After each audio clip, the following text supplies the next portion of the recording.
मध्य प्रदेश में लोकसभा चुनाव के तीसरे चरण में 9 सीटों पर मंगलवार को मतदान है, लेकिन सभी की नजर 3 संसदीय क्षेत्रों पर है। इन सीटों पर मामा, महाराज और राजा की किस्मत ईवीएम में बंद होगी, यानी पूर्व मुख्यमंत्री शिवराज सिंह चौहान, केंद्रीय मंत्री ज्योतिरादित्य सिंधिया और पूर्व सीएम दिग्विजय सिंह के भाग्य का फैसला ईवीएम में बंद होगा। इन सभी 9 लोकसभा सीटों पर 2019 में बीजेपी चुनाव जीती थी। 2024 के लोकसभा चुनाव में कांग्रेस इन 9 सीटों में से कितनी सीटों पर सेंध लगा पाएगी? 7 मई को जिन 9 संसदीय क्षेत्रों में तीसरे चरण की वोटिंग है, उन पर किससे किसका मुकाबला है, चुनावी समीकरणों और राजनीतिक पंडितों के अनुमान के मुताबिक कौन कहां खड़ा है, आइए डाल लेते हैं इन सब इक्वेशन पर एक नजर। विदिशा में पूर्व मुख्यमंत्री शिवराज सिंह चौहान के सामने पूर्व सांसद भानु प्रताप शर्मा खड़े हैं।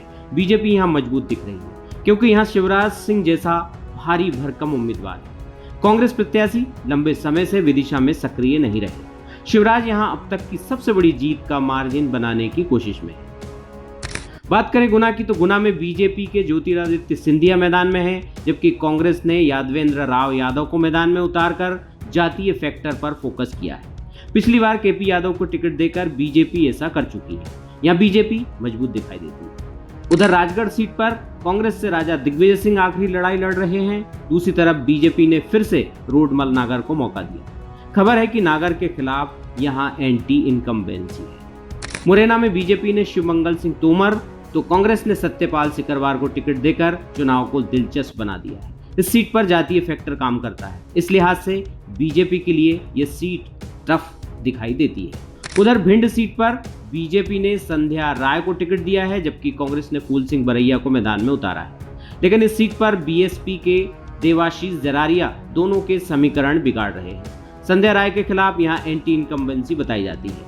ग्वालियर में बीजेपी प्रत्याशी भारत सिंह कुशवाहा के सामने कांग्रेस ने प्रवीण पाठक को मैदान में उतारा है। वहीं कांग्रेस के बागी कल्याण सिंह गुर्जर बीएसपी से गुर्जर वोट में सेंध लगा रहे हैं। इस सीट पर शिवपुरी के चकमापुर गांव में राजपूत परिवार के 4 लोगों की हत्या का मामला छाया हुआ है, जो बीजेपी को नुकसान पहुंचा सकता है। बुंदेलखंड की सागर सीट पर इस बार मोदी की लोकप्रियता और राम मंदिर का मुद्दा हावी है। बीजेपी ने यहां से ओबीसी के चेहरे के रूप में लता वानखेड़े को टिकट दिया है। उनका मुकाबला कांग्रेस के चंद्रभूषण सिंह बुंदेला से है।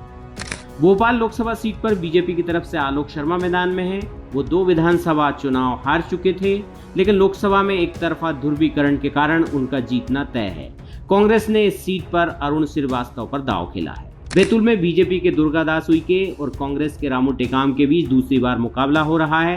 पिछले लोकसभा चुनाव में उइके ने टेकाम को 3,60,000 से अधिक वोट से हराया था। इस बार भी उइके की स्थिति मजबूत दिख रही है। कुल मिलाकर देखा जाए तो इन समीकरणों के आधार पर बीजेपी का 5 सीटों पर पड़ना भारी है, जबकि 4 पर कांग्रेस मजबूत दिखाई दे रही है। लेकिन समीकरणों के आधार पर ये अनुमान भर है। अंतिम परिणाम तो 4 जून को ही पता चलेगा, किसने कहां बाजी मारी।